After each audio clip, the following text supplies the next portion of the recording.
μιλήσουμε για τα λεγόμενα learning objects, σχεδιασμός και ανάπτυξη μαθησιακών αντικειμένων με εργαλεία συγγραφής ηλεκτρονικών μαθημάτων.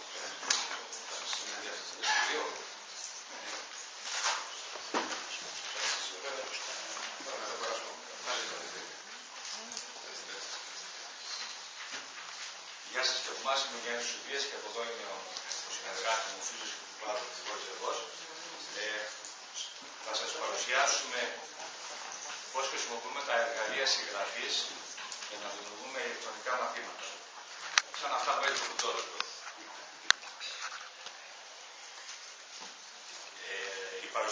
Η παρουσίασή μας έχει ένα πολύ μικρό θεωρητικό κομμάτι και τη μεγαλύτερη βαρύτητα θα τη δώσουμε στα ίδια τα μαθήματα και πώς τα σχεδιάσαμε. Έχουμε 8 από αυτά. Θα δούμε αν προλάβουμε να τα δείξουμε όλα.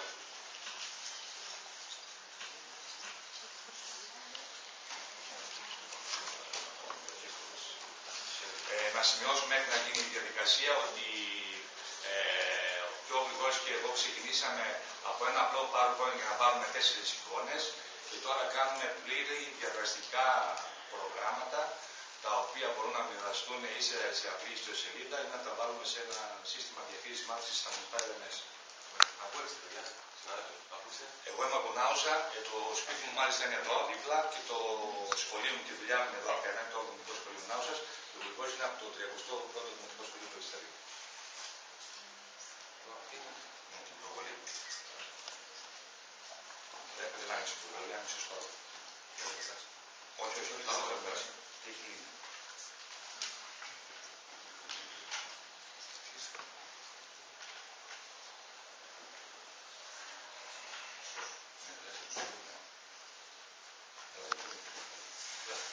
Λοιπόν, σχεδιασμός και ανάπτυξη μαθησιακών αντικειμένων με εργαλεία συγγραφής ηλεκτρονικών μαθημάτων. Οι 3 βασικές άξονες της θεωρητικής μας προσέγγισης, προτού ξεκινήσουμε όλο αυτό το πράγμα, όλο αυτό το project που δουλεύει εδώ και 3 χρόνια, είναι οι 3 βασικές παραδοχές μας.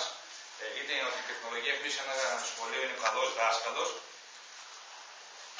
Η δραστική είναι το μονοπάτι που βαδίζει η τεχνολογία. Και το τρίτο, η τεχνολογία είναι το όχημα της διαδικασίας. Αφού καθορίσαμε τις αρχές μας, σχεδιάσαμε πάνω στα μέσα, στους πόρους που είχαμε και όχι αυτούς που θα θέλαμε να έχουμε. Εδώ βλέπουμε μια εικόνα με οποία δεν την έχουμε στο σχολείο. Ένας υπολογιστής, το περιβόητο μοντέλο 1/1 και ένας μαθητής. Αλλά είχαμε στο σχολείο μας ένα λάπτοπ, ένα προτζέκτορα, ένα λευκό πίνακα και σύνδεση στο διαδίκτυο.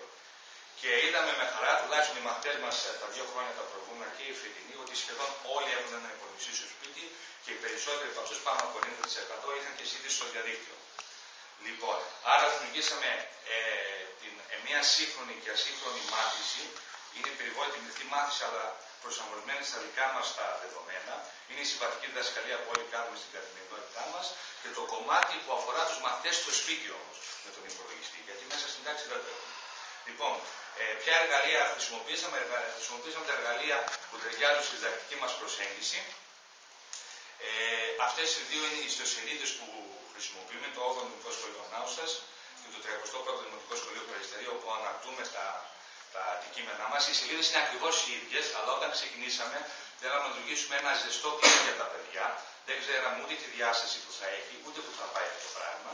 Και στην πραγματικότητα, είτε μπείτε στη μία σελίδα, είτε μπείτε στην άλλη, ο σχεδιασμός και τα αντικείμενα ακριβώς ίδια. Λοιπόν, η επιτυχία για μας και η ανάπτυξη ενός ηλεκτρονικού μαθήματος περνάει μέσα από τον διδακτικό σχεδιασμό. Αυτός εξασφαλίζει ότι η μάθηση παραμένει στόχος και όχι η τεχνολογία. Από τη μια έχουμε τα εργαλεία συγγραφής, από την άλλη έχουμε τους μαθησιακούς στόχους. Χτίζουμε πάνω στις ανάγκες των μαθητών, τουλάχιστον επιδιώκουμε να χτίσουμε πάνω στις ανάγκες των μαθητών και για να δημιουργήσουμε το ηλεκτρονικό μάθημα. Λοιπόν, έχουμε το σχεδιασμό, το σενάριο, τα υπερμέσα, τα πολυμέσα, τη διάδραση και την αξιολόγηση. Είναι όλα κομμάτια και φάσεις που περνάνε από εμάς. Και εκείνο που συνήθως λέμε το τελευταίο καιρό που τυχαίνει να έχουμε βγει έξω από τις τάξεις μας και να μιλάμε για αυτό που έχουμε κάνει, είναι ότι δεν είναι η τεχνολογία καθ' αυτή, αλλά τι κάνουμε με αυτήν. Ότι η τεχνολογία, για μας η τεχνολογία είναι σημαντική γιατί κάνει κάτι εύκολα και ότι συνήθως πρώτα μιλάμε για την μάθηση και μιλάμε για την τεχνολογία. Λοιπόν, τώρα ο Γρηγόρης θα σας δείξει διάφορες εφαρμογές. Αποφύγαμε να σας βάλουμε την τεχνική ποια είναι τα εργαλεία συγγραφής κτλ. Για να τα δούμε και να σας πει ο Γρηγόρης ακριβώς πάνω στα μαθησιακά νοικοκυριά που έχουμε δημιουργήσει.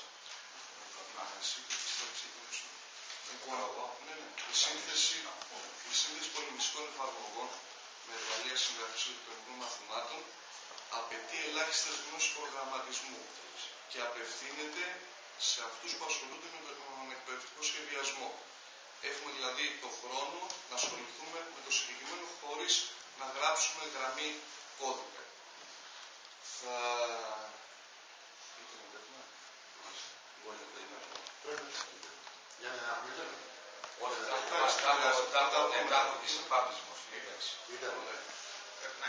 Λοιπόν, εδώ βλέπουμε τους πρωταγωνιστές της ιστορίας. Είναι μια εφαρμογή που φτιάξαμε για να συγκεντρώσουμε τους ήρωες της Επανάστασης και όσους έπαιξαν πρωταγωνιστικό ρόλο. Το παιδί μπορεί να πλοηγηθεί εδώ μόνο του, να επιλέξει αυτό που θέλει. Παραδείγματος χάρη, αν επιλέξουμε εδώ τον Καποδίστρια, παίρνουμε κάποιες πληροφορίες για τον Ιωάννη Καποδίστρια. Μέσα μπορούμε να βάλουμε και τα πολυμέσα. Εδώ συγκεκριμένα έχουμε ένα βίντεο.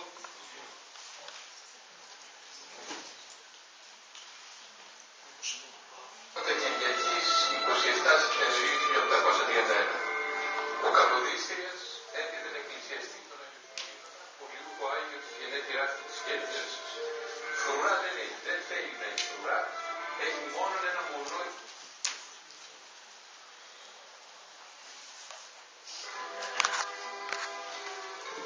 Λοιπόν, το ίδιο είναι και για τους υπόλοιπους, αν και για την άλλη.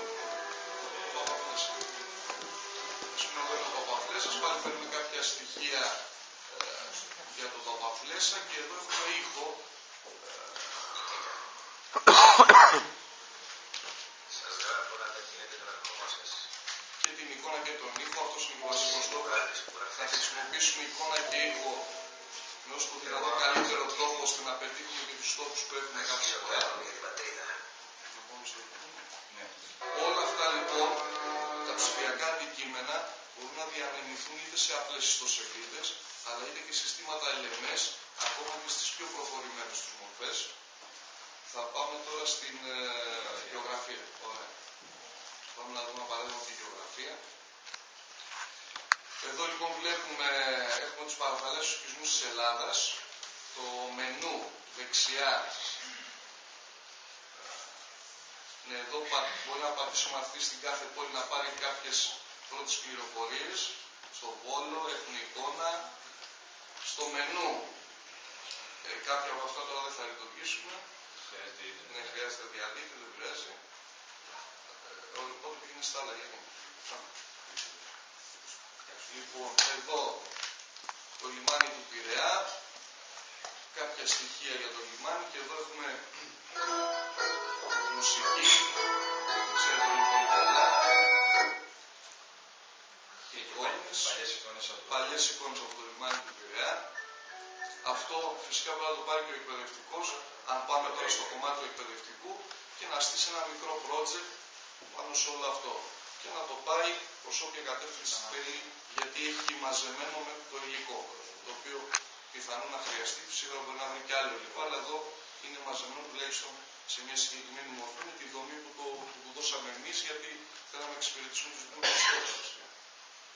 Γιατί όλα αυτά δημιουργούνται για τους μαθητές μας.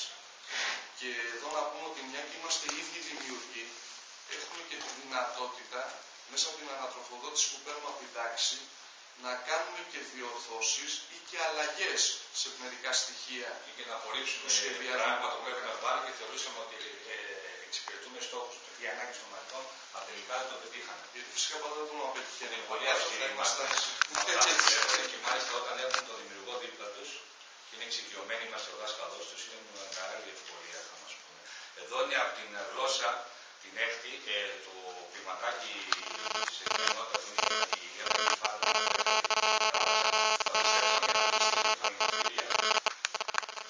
το πρόβλημα που υπάρχει και θέλαμε αυτό να το κάνουμε με πολυμεσικό και πολυπλοκικό τρόπο. Λοιπόν, το μενού. Ναι, για τη Φάλαινα, το τραγούδι της Φάλαινας.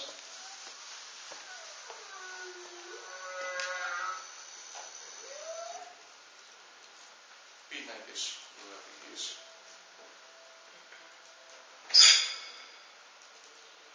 Και ένα βίντεο για την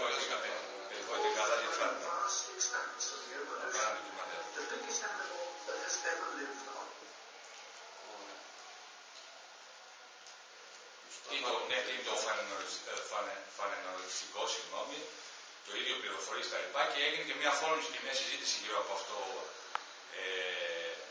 Γύρω από αυτό. Όσον αφορά ένα μικρό βηματάκι, δηλαδή έγινε αφόρμηση για να γίνει μια διαθεματική προσέγγιση μέσα στην τάξη. Λοιπόν, πολλά χαρακτηριστικά, βασικά μάλλον χαρακτηριστικά και δυνατότητες που μας προσφέρουν αυτά τα εργαλεία είναι τα περισσότερα από αυτά έχουν εύχριστο interface, είναι φιλικό προς τον δημιουργό, μας προσφέρει τη διάδραση, που είναι πολύ βασικό, και έχουμε και τις μεταβλητές, τα βάρια boards, τα οποία θέλουμε να παραμετροποιήσουμε και να κάνουμε πολλούς συνδυασμούς στα στοιχεία που έχουμε συνθέσει το μάθημα. Εδώ ένα χαρακτηριστικό που κάναμε τώρα τελευταία είναι το προπαίδεια, το ποδοσφαιράκι που ενθουσιάστηκα και είδαμε ότι τα παιδιά χρησιμοποιήσουν και το σωστό και το λάθος για να φτάσουν στον τελικό στόχο. Απλό είναι, πρέπει να πούνε αν απαντήσουν λάθος το πιάνει και αν απαντήσουν σωστά μπαίνει γκολ.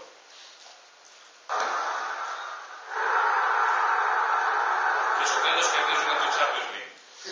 Μάλιστα τα παιδιά, επειδή υπάρχει μεγάλη συζήτηση στο τελευταίο για το πώς το παιχνίδι μπορεί να μπει μέσα στα μαθήματα, τα παιδιά μας περιγράψανε, αφού το είδαν και είπανε πολύ ωραίο κύριε, μπράβο, το ευχαριστηθήκαμε, το κάνουμε έτσι τρίτη φορά, γιατί δεν επιλέξανε ομάδες, γιατί δεν βάλαμε ομάδες. Για να διαλέξουμε παίκτες, δηλαδή μου περιγράψανε το γνωστό παιχνίδι ποδοσφαιράκι και το FIFA. Για να διαλέξουν ομάδες, να διαλέξουν παίκτες και μετά να δουν και στο παιχνίδι να κάνουν την προπαίδεια. Όταν ξεκίνησαν όμως να το παίζουν, το ξεχάσαμε. Λοιπόν, τα ηλεκτρονικά μαθήματα λοιπόν δομούνται έτσι, ώστε ο μαθητής, όπως το είπε πριν και ο Γιάννης, ουσιαστικά μπορεί να εντοπίζει σχετικά εύκολα, όσο το δυνατόν καλύτερα τις πληροφορίες, να τις κατανοεί, να τις ερμηνεύει και να φτάσουμε στο σημείο ώστε να μπορεί να τις χρησιμοποιεί σε καινούργιες καταστάσεις. Είναι και η βασική στόχη. Εδώ έχουμε μια τεχνική των εργαλείων συγγραφής που λέγεται ταχεία προτυποποίηση, αν το είπα σωστά. Το rapid learning, πιο εύκολο να το πω έτσι, το οποίο είναι έτοιμες φόρμες, δίνει δυνατότητα στον εκπαιδευτικό ο σχεδιασμός του να ελαχιστοποιείται σε χρόνο και να βάζει μόνο τα απαραίτητα στοιχεία. Εδώ είναι όπως γράφουμε επιστολή, είναι 1, 2, 3, 4, πρώτο βήμα και έχουμε μια επιστολή και σημειώνουμε ποιο είναι το πρώτο βήμα με εικόνα. Και εδώ η εικόνα σημαίνει Γιάννη να πούμε ότι δεν έχει πει απλά για να στολίσει κάτι, αλλά έχει μπει σε αυτό που λέει δίπλα να το εντοπίσει και ακριβώς πάνω στην επιστολή. Έτσι. Η λογική μας είναι για τις εικόνες και για το οποιοδήποτε στοιχείο του μαθήματος να μην μπαίνει απλά για να μπει και να στολίσει κάτι, αλλά να έχει ένα συγκεκριμένο στόχο. Εδώ είναι ένα drag and drop. Είναι μια μικρή εξάρτηση γύρω από το υπόμνημα. Νιώθω βέβαια, επειδή είναι μέσα εδώ και ο κύριος Αθανασιάδης και ο κύριος Αμονικίδης, ότι είμαι εισφορέας σε ξένη χώρα για τη γεωγραφία. Λοιπόν, για τη δουλειά που έχουν κάνει και τους ευχαριστούμε γι' αυτό. Εγώ προσωπικά θα τους ευχαριστήσω γιατί κάνω το μάθημά μου μόνο μέσα από τα παιδιά και από τη δουλειά που έχουν κάνει. Εδώ είναι για το υπόμνημα και είναι μια μικρή εξάρτηση, ένα drag and drop για το να βάλουν σωστά τα εικονίδια. Και εφόσον τα βάλουν σωστά τα εικονίδια, πολέμηση, καταδύσεις κτλ., θα πάρουν ένα εισιτήριο και με ένα αεροπλάνο θα ταξιδέψουν όπου θέλουν. Είναι λοιπόν, τώρα τα βάζω, δεν ξέρω αν τα βάζω σωστά. Λοιπόν, και η υποβολή και αν το κάνεις σωστά προχωράς, αν το κάνεις σωστά, όχι αυτό το δεν ξέρω. Ας κοιτάξεις μετρικά. Λοιπόν.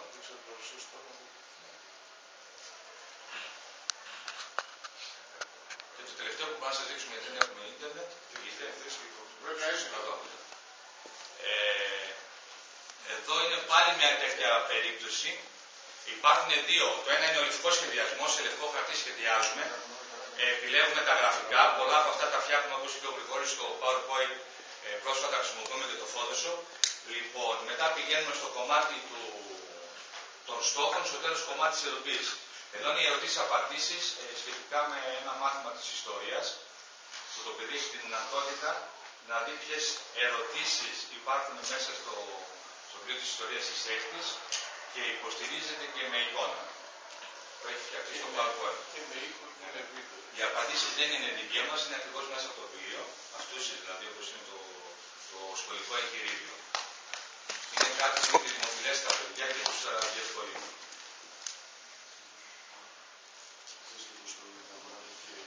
Αλλά για να πει.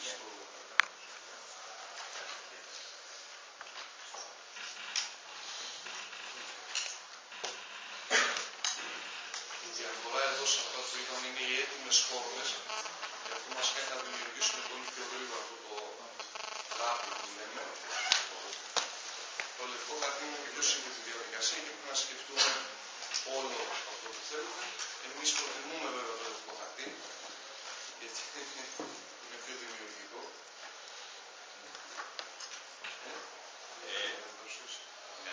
Είτε και μερικά ψηφιακά αντικείμενα που πρέπει να δείξουν μέσω ίντερνετ, αλλά δεν είναι. Εδώ να σας δείξω στην πρώτη διαφάνεια, χρησιμοποιούμε το PowerPoint